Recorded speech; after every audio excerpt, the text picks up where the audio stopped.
Murder, and decades later, revenge. It's a sad, complicated story that goes back 46 years and still leaves behind the mystery of who kidnapped and murdered a 20-year-old woman from Creek County. Tulsa's investigative reporter Jana Clark first reported on this a decade ago. Now she talked to the woman's nephew, who just wants one question answered. It's Jana's follow-up Fox 23 investigation.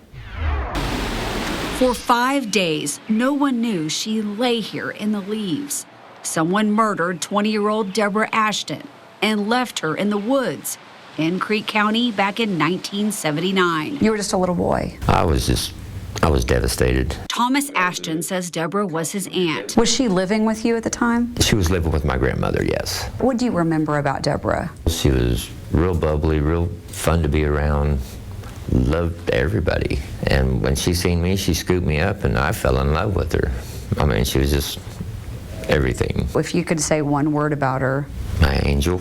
Thomas says he felt ignored by the adults in his life, and Deborah was the one person who paid attention to him. She would always play games with me or read to me. He says Deborah worked at a gas station that used to be right here along Highway 66 near Sapulpa. Tell me what happened the day she was killed. We went to bed that night, and the next morning, it wasn't even daylight. We was awakened by cops telling us that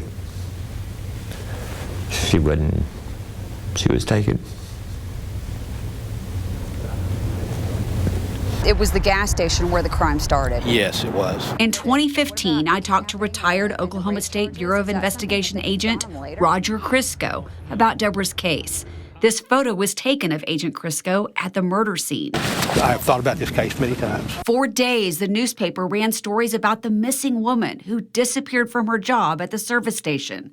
5 days after she went missing, a man searching the woods for scrap metal came across Deborah's body. Investigators believed someone robbed the store on September 13th, kidnapped Deborah, drove a few miles to these woods, raped her, and shot her several times in the head. She was an awesome person, and she didn't deserve that, by no means. I'd rather have it done to me 100 times over than her once. 1979, criminal felony docket. I went to the Creek County Courthouse and pulled out the old case. The testimony says Deborah was found only wearing a blue T-shirt, her name Debbie printed on the front. 2 men were arrested and charged with killing Deborah, Joseph Cathcart and Timmy Reel. Did you feel like you had the 2 guys that had done it? Obviously, we felt that way. It's a stone cold murder. Lance McClain was Joe Cathcart's defense attorney. He talked to me in 2015. Is it one of your most memorable cases? Yeah, absolutely. In 1980, a jury found both men not guilty. I think that was the proper verdict under the evidence. Case closed. Case closed right there. That was just kind of the end of it, right? Yes, it was. Not for the family, I'm sure. It's never over for the family, I don't believe. Justice wasn't served. Then, 35 years later, a man tried to get his own justice. In 2014, he rumbled up on a motorcycle to this Tulsa home, walked up in the yard, and shot a man in the face. Initially, nobody knows why.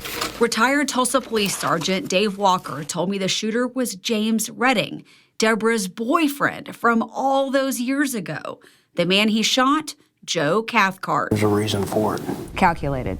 Correct. Walker says even though a jury had found Joe not guilty of murdering Deborah, James wanted revenge. Doing something that the system didn't do. Timmy, the other defendant found not guilty, had died of cancer in 2012. So who else is he going to go after? A few days after James shot Joe, He told his brother that he did something bad and he won't be seeing him for a real long time. Walker says James then shot and killed himself with the same gun. As for Joe, he somehow survived the gunshot, but he was paralyzed. I talked to him after he got out of the hospital. I prayed and asked God to forgive that guy because he must have really cared about that girl. And he felt he'd done what he had to do. But he shot the wrong guy. In 2017, Joe died of complications from the gunshot wound. But before he died, he told me he wants investigators to find Deborah's killer for her family's sake. I'm sad for him, they need answers. And I'm sad that they ain't found nothing, and I want them to keep going through their evidence. That somebody did it, and somebody needs to be held accountable. Nobody ever got no answers. Nobody ever got any kind of anything. Has that bothered you your whole life? Very. Thomas wants to know who killed his Aunt Deborah. I just want answers and closure. Because my aunt, she's resting in peace. But I'm not. Thomas thinks the answer he's looking for could be through DNA testing. Is there anything on her clothes left that we could test? I told you the Creek County Sheriff's Office sent off some evidence to be tested in 2017, but it came back inconclusive. In court documents, I found what looks like quite a bit of evidence detectives had at the time. Deborah's watch, shirt, gold chain necklace, earrings, also swabs and hairs. A detective saw these items at the scene: a pink pair of house shoes, some blue jeans, red panties, and a blue jean-type jacket found away from the body. In 2018, Creek County District Attorney Max Cook told me he would ask detectives to search the department for more items from the case that could reveal DNA evidence. Thomas says he saw that in my last FOX23 investigation. Whenever I seen that story, that reignited just everything in me. I was like I lost her all over again. I'm sorry. Why they had to take the only person that meant anything to me away? I just followed up with DA Max Cook. He told me on the phone he didn't have any new information, but would check into it. He also told me he'd send a written statement about what he plans to do about Deborah's case, but I still haven't received it. Do you know how much it would mean to her that you care so much all these years later? When you're a kid and everybody wants to push you away and you got this one person that'll pull you in, it's just kind of your lifeline. That means a lot. Yeah, she touched my heart. That's why you call her your angel. She always will be. Covering news that matters. Jana Clark, Fox 23 News.